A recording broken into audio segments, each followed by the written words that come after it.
Bienvenue dans ce tuto sur la posture du cadavre. Donc la posture du cadavre, c'est une posture qui permet non seulement d'intégrer les autres postures qui ont été pratiquées avant elle, mais c'est aussi une posture qui à elle seule est fondamentale et constitue un exercice très complet.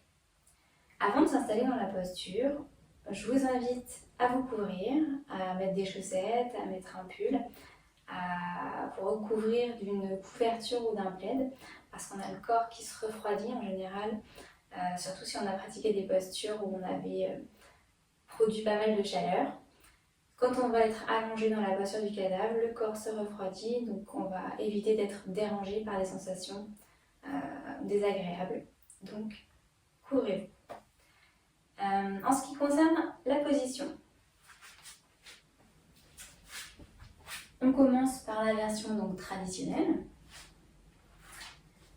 Donc on s'allonge sur le dos, les pieds écartés un peu plus que de la largeur du bassin, on laisse tomber complètement les pieds, on relâche les jambes, on met les bras le long du corps, paume tournée vers le plafond et on ferme les yeux. Une autre possibilité, par exemple si on est un peu dérangé au niveau des épaules et des bras, ça va être de mettre les mains sur le ventre. Ce qui va avoir d'ailleurs un avantage, c'est qu'au final, on va avoir plus de facilité à se connecter à sa respiration et donc à se concentrer dessus. Donc il ne faut pas hésiter à la pratiquer, même si on est tout à fait à l'aise dans la version traditionnelle. Autre option, autre possibilité, si on a du mal à mettre la tête, à allonger la tête sur le tapis, on n'hésite pas à venir mettre soit une petite couverture, soit un coussin, soit un bloc de yoga sous la tête pour la rehausser. Si dans cette posture, on sent qu'on a le dos qui tire, on ramène les pieds proches des fesses, on écarte les pieds à peu près de la largeur du tapis et on va laisser retomber les genoux l'un contre l'autre. Donc ici, normalement, ça doit soulager grandement le bas du dos. Et on peut soulager le bas du dos aussi en utilisant un bolster. Donc on le met sous les jambes. Et pareil, les genoux étant relevés, ça soulage normalement le bas du dos. Autre possibilité pour la posture du cadavre, ça va être de la faire sur le ventre. Donc ici, on s'installe.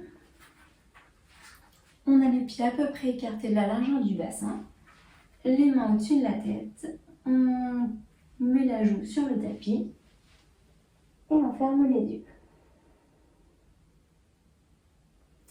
Une dernière option consiste à faire la posture sur le côté, donc c'est plutôt la version qui sera dédiée aux femmes enceintes. La jambe du dessous est allongée, la jambe du dessus est pliée et ramenée en avant.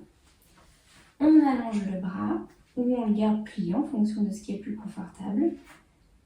Et on met l'autre bras devant soi, avant-bras et mains à plat au sol.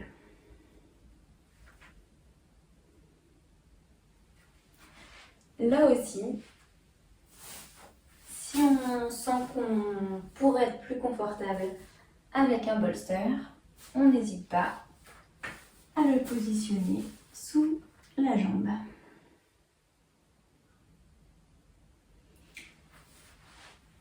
Donc voilà un petit peu les différentes options pour la position. Ensuite, il faut parler de l'attitude à avoir dans cette posture. Donc premièrement, quand on a choisi sa posture, qu'on s'est installé, on va essayer de relâcher son corps. Donc la première étape, c'est vraiment la relaxation physique. Donc voilà, de balayer son corps, on peut partir par exemple des orteils et puis remonter petit à petit les pieds, les chevilles, les mollets, les genoux, les cuisses, etc.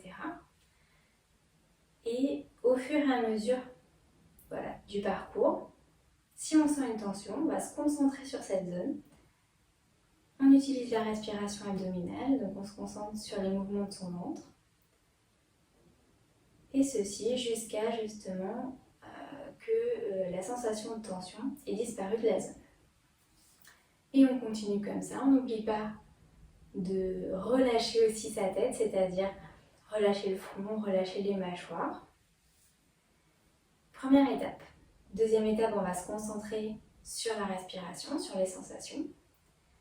Et c'est là où va arriver la partie difficile de la posture, c'est-à-dire vraiment l'exercice méditatif, puisque on va sans doute avoir des pensées qui vont venir nous perturber.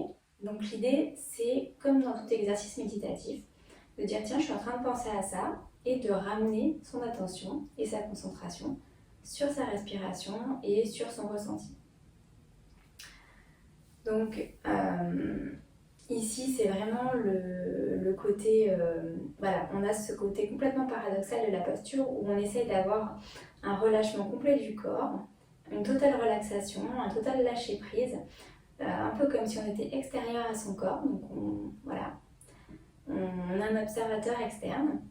Et mentalement, par contre, on va être extrêmement vigilant et attentif à tout ce qui s'y passe, presque avec une certaine curiosité. Voilà, on découvre un peu les ressentis de son corps. C'est pour ça que cette posture, vaut mieux la faire au moins 5 minutes, voire 10 minutes, 15 minutes, parce que c'est un exercice qui peut prendre un peu de temps. Si on a beaucoup de tension, par exemple, déjà, atteindre l'état de relaxation du corps va prendre du temps.